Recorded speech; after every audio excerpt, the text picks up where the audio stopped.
Code technique EOBD de description technique du circuit d'embrayage du convertisseur de couple bloqué. Ce code de diagnostic DTC est un code générique de groupe motopropulseur EOBDII. Il est considéré comme générique car il s'applique à toutes les marques et modèles de véhicules 1996 plus récents, bien que les étapes de réparation spécifiques puissent varier selon le modèle. Qu'est-ce que ça veut dire ?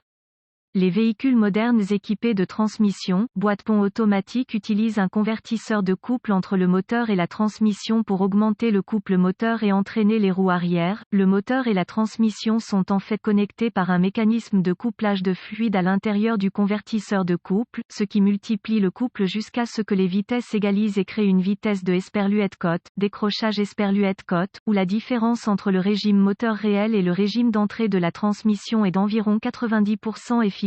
Les solénoïdes d'embrayage du convertisseur de couple TCC commandés par le module de commande du groupe motopropulseur, module de commande du moteur PCM, ECM ou le module de commande de la transmission TCM pour diriger le fluide hydraulique et engager l'embrayage du convertisseur de couple pour créer un accouplement solide et augmenter l'efficacité. Le module de commande de transmission a détecté une défaillance du circuit qui fait fonctionner le solénoïde d'embrayage du convertisseur de couple. Remarque, ce code est similaire au code P0740, P0741, P0743, P0744, P2769 et P2770. Il peut y avoir d'autres codes d'anomalies de diagnostic associés au module de commande de transmission qui ne sont accessibles qu'en utilisant un outil d'analyse avancé. Si des DTC supplémentaires liés à la transmission apparaissent en plus du P0742, une panne électrique est probable. Symptômes. Les symptômes d'un code d'anomalie P0742 peuvent inclure le voyant indicateur de blocage 1000 est allumé, également appelé témoin de contrôle du moteur. Si l'embrayage du convertisseur de couple est réellement bloqué, le moteur peut caler au ralenti. Il s'agit d'un problème courant pour certains modèles de véhicules GM. Lorsque vous roulez à vitesse d'autoroute, puis que le moteur s'arrête, l'embrayage du convertisseur de couple étant bloqué, habituellement, le moteur redémarre et reprend son fonctionnement normal. Causes potentielles. Les causes de ce DTC peuvent inclure faisceau de câblage à la transmission endommagé, pincé ou court-circuité à l'alimentation, échec du solénoïde de l'embrayage du convertisseur de couple TCC, étape de diagnostic du module de commande de transmission TCM. Pour P0742 connexion desserrée, utilisez un schéma de câblage d'usine pour localiser la source d'alimentation appropriée et tous les points de connexion entre les circuits. La transmission peut être alimentée par un fusible ou un relais et déclenchée par le TCM. Testez le câblage du circuit de commande entre le TCM et le connecteur du faisceau de câble dans le boîtier de transmission à l'aide du DVOM réglé à l'échelle de volts. Il peut être nécessaire de retirer la broche de chaque côté du connecteur de faisceau pour l'isoler du faisceau pendant qu'il était toujours branché sur le TCM et le boîtier de transmission, avec le fil positif à chaque extrémité du câblage et le fil négatif à une bonne masse connue. Vérifiez la présence de tension de batterie avec la clé allumée, moteur éteint. En cas de tension, suspectez un court-circuit à l'alimentation et déterminez la source du court-circuit dans le faisceau de câble. Solénoïde d'embrayage du convertisseur de couple TCC. Vérifiez la résistance du solénoïde TCC et du câblage de transmission interne au carter de transmission après avoir retiré la fiche du faisceau de transmission. Le cas échéant, certaines marques, modèles utilisent un TCM boulonné directement au carter de transmission. Certaines marques, modèles utilisent un faisceau de câble de transmission avec le solénoïde TCC et le faisceau interne comme une seule unité. Le DVOM doit être réglé sur une échelle en ohms avec le fil positif et le fil négatif sur les broches du circuit d'alimentation et de contrôle TCC. La résistance doit être conforme aux spécifications du fabricant. Si elle est très faible, il peut être nécessaire de retirer le carter d'huile de transmission pour inspecter ou remplacer le solénoïde à l'intérieur de la transmission. Module de commande de transmission TCM. Étant donné que l'embrayage du convertisseur de couple n'est activé que dans certaines conditions de conduite, il sera nécessaire de surveiller le TCM avec un outil d'analyse avancé pour déterminer si le TCM commande le solénoïde TCC et quelle est la lecture réelle de la rétroaction au TCM.